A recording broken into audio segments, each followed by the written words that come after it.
There is a place within the soul where words fail, where silence becomes prayer, and the soul finally comes home. This is the seventh mansion, the final dwelling of the soul, as described by Saint Teresa of Ávila. It is the place of spiritual marriage, not just an encounter with God, but a union so profound, so complete, that the soul and God become one in love without losing their uniqueness, but becoming inseparably united in purpose. The soul has passed through struggle, through dryness, through darkness. It has been tested by fire, purified by suffering, and stripped of all false security. And now, it rests, not in comfort, but in God Himself. This union is not about visions or ecstasies. It goes beyond all of that. Here, the soul no longer seeks experiences. It simply lives in God's presence, in perfect peace. Saint Teresa tells us that in this state, the soul becomes a channel of divine love. It does not think about doing great things for God, it simply does them, effortlessly, joyfully, because God is the one acting through it. And yet,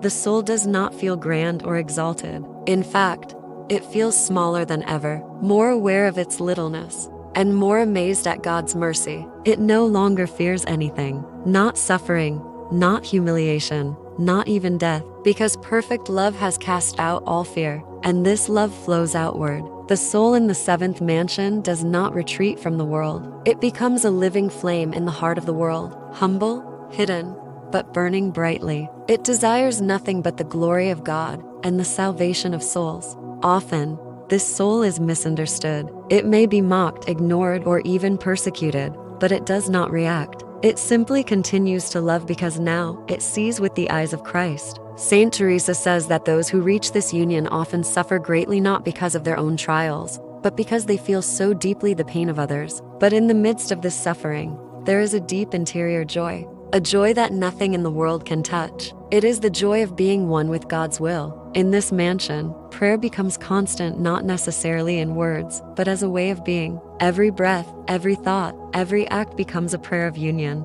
The soul is no longer trying to climb toward God. It is resting in Him, held, known, loved. This is not something we achieve. It is a gift, a grace. But Saint Teresa reminds us, we are all invited. Every soul is capable of reaching this union, not by our strength, but by surrender, by saying yes again and again, through every trial, every dark night, every purification, until at last, we realize God was not far. He was within us all along. The journey through the mansions was not a path to somewhere else. It was a journey home. And now, in the seventh mansion, the soul lives as it was always meant to live, in perfect friendship with God, in communion, in peace, in love. This is the goal of every heart, not just the saints, not just mystics, but every one of us, to live in God, to let God live in us, and to become, as St. Paul said, no longer I who live, but Christ who lives in me. This is the seventh mansion, the mystery of union, the fulfillment of love.